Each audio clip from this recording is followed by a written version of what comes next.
this richness of music that is centuries old has traveled within the African diaspora to the New World, meaning the Great Antilles, Cuba, Puerto Rico, and Haiti and Santo Domingo.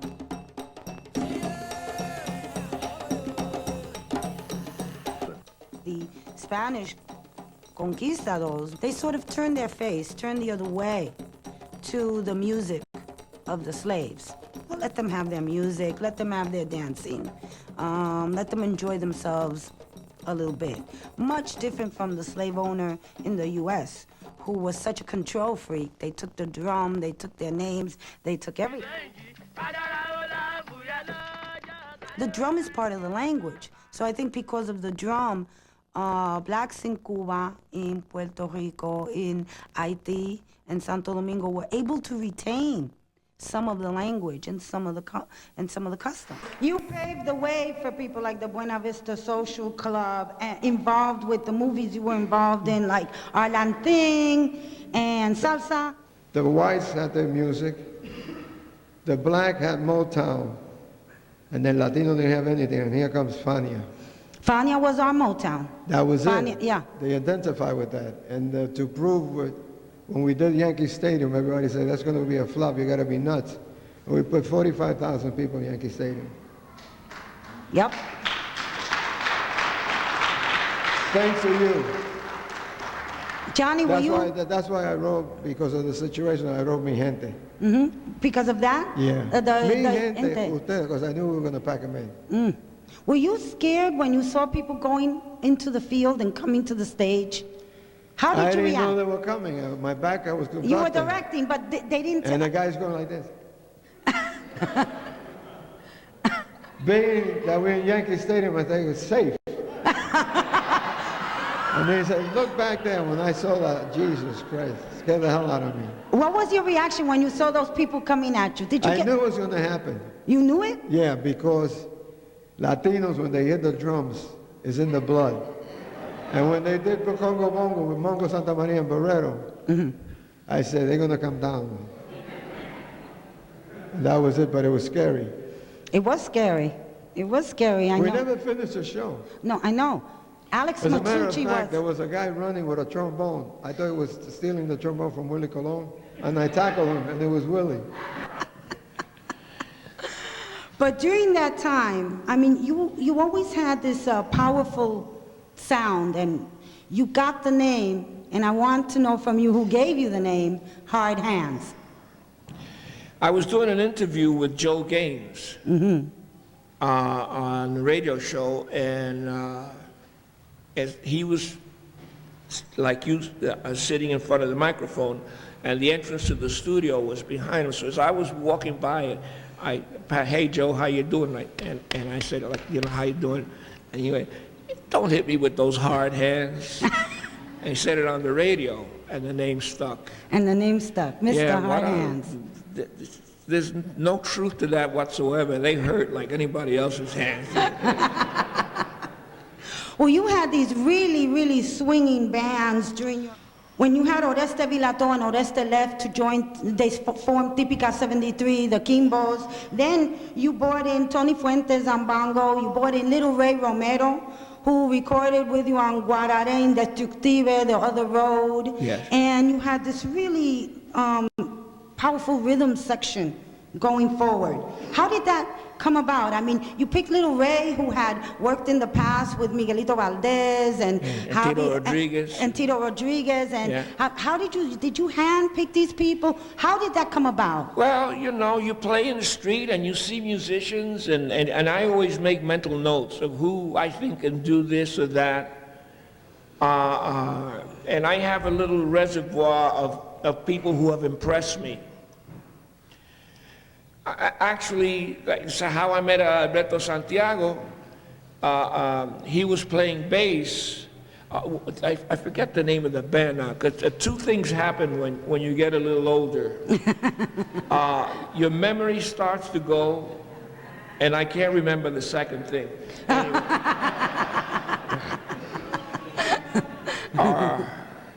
So anyway, Alberto was playing bass with a very the hickey band in one of the clubs, but he was singing.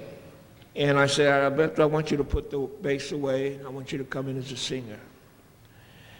Orete Vilato was playing timbale with Jose Fajardo, and he was a charanga timbal player. It was just very simple, but you don't have to do much of playing the charanga. And I said, this kid has more to offer than just playing time in the charanga. So I used to see different guys, and I had the good fortune to be able to analyze their talents, and so I challenged them to be better than what and expand their horizons. And so it worked out that as in the band collectively, we all started to grow together. I'll never forget, we were playing at the Hunts Point Palace. And we'd been together maybe a year and a half. Roberto Rodriguez, great trumpet player, Orete, Adalberto. Renny Lopez was the other trumpet player. Luisito Cruz was on piano.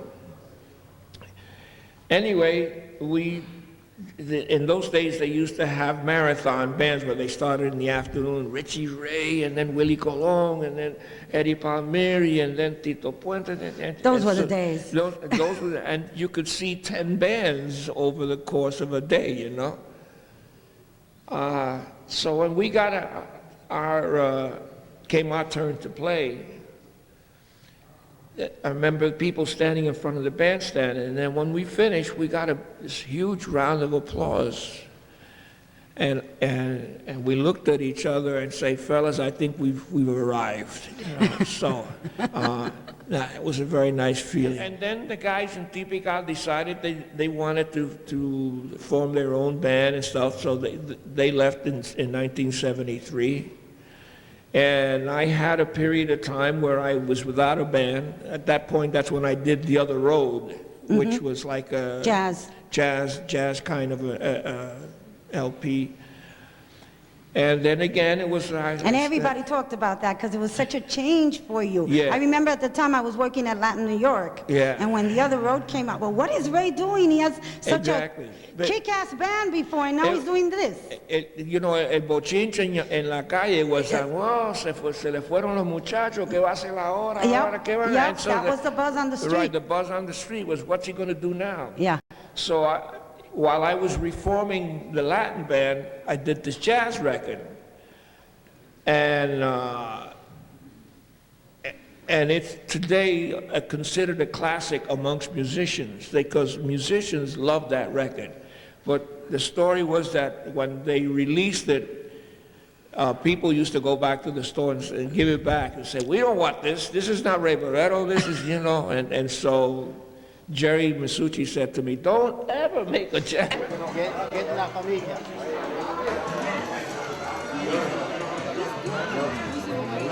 So wonderful. He has brought the standard. He has really created the standard for playing drums in Latin music. Not only the way the drums are tuned, but the different rhythmic patterns used in solos. One great example is the solo that he did in Ray Barretto's album, Indestructible. That is the timbale solo that a lot of young cats nowadays imitate, look at, practice too, in terms of being the kind of drummer they want to be. What is outstanding about Little Ray is that he is a master drummer on the bongos, on the timbales, and on the congas. And on all the genres, in plena, in bomba, in Afro-Cuban music, he has risen the bar for conga playing, timbale playing, bongo playing bata.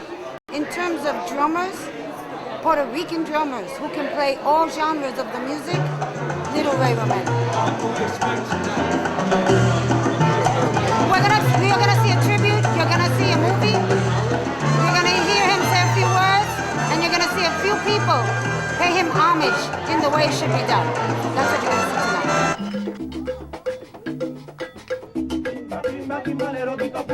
tonight.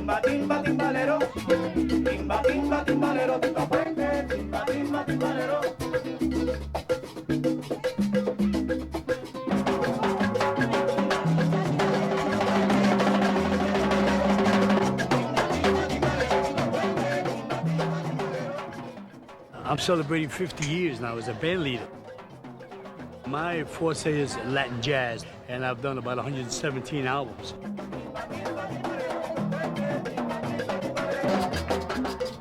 I was brought up here too, in this community. And when you play this kind of music, bomba and plena, the people love it.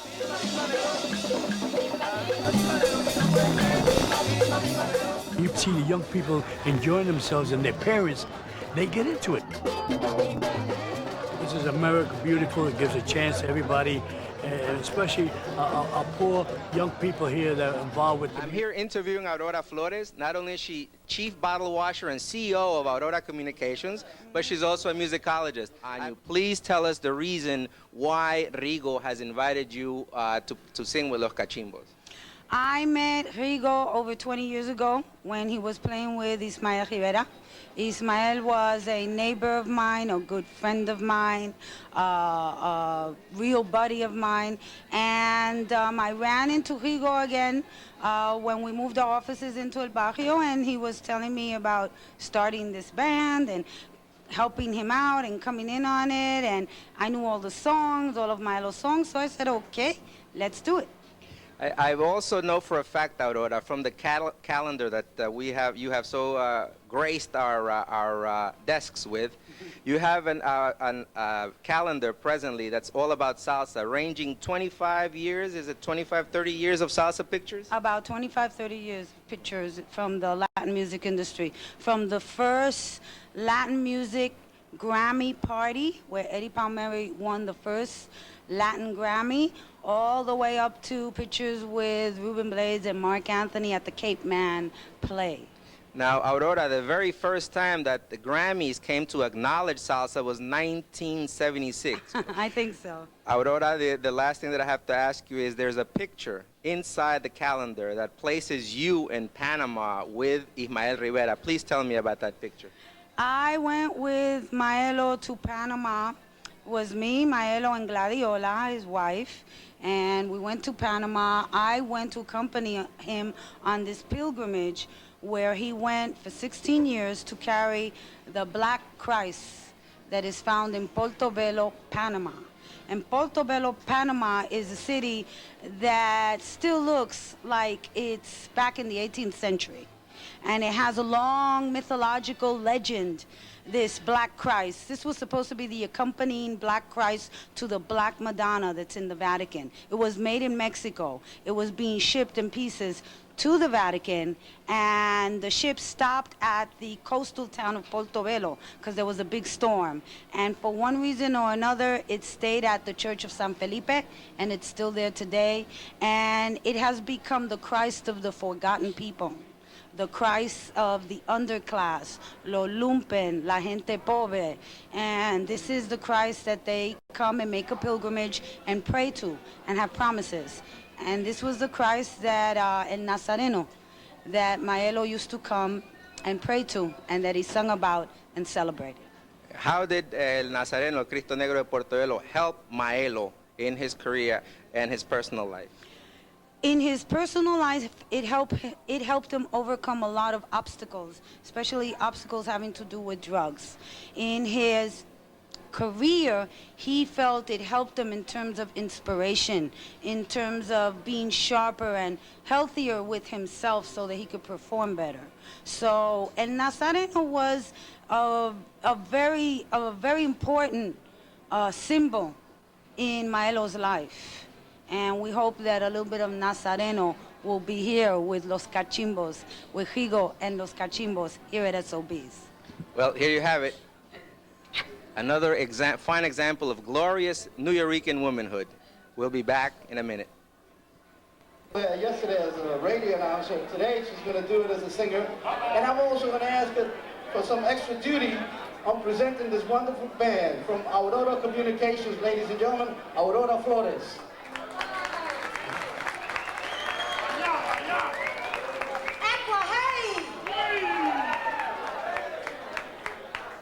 Ismael Rivera, Maelo, el sonero mayor, left a legend, a heritage of the music of Puerto Rico, the Afro-Antillean music of the island, the music of the working class, the music of the poor, the music of the forgotten. But we haven't forgotten. And Rigo, Carlos Mullins, Rigo is here tonight. He is here tonight. He was Maelo's timbalero for 20 years, Cortijo's cousin, and in the spirit of Ismael Rivera, we are here to invocate that feeling, that swing, that sabrosura que era el sonido bravo, el sonido mayor de Puerto Rico. We're here to bring you the sounds of salsa mixed with our wonderful plena and bomba de Puerto Rico. I give you now, Rigo, su cachimbo, Ecuaje.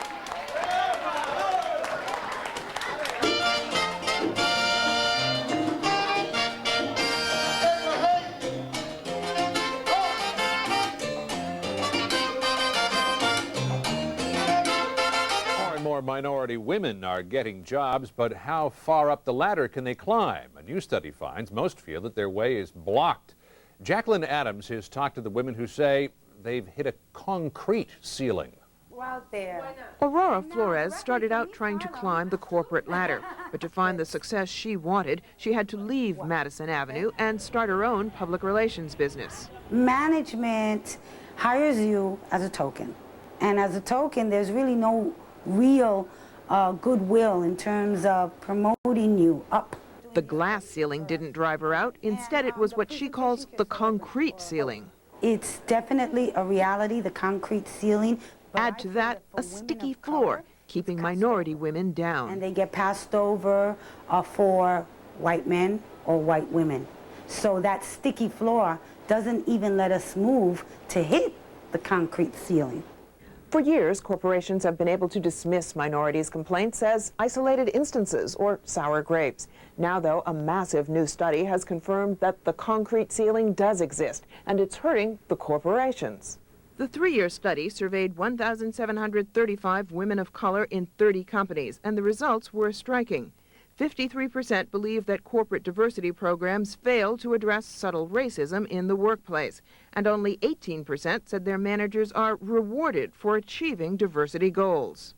It's not about a memo every Black History Month. It's got to be real. Sheila Wellington's company Catalyst conducted the study and found that the real cost of the concrete ceiling is the cost of retraining, since 25% of the women surveyed said they plan to leave their companies within a year.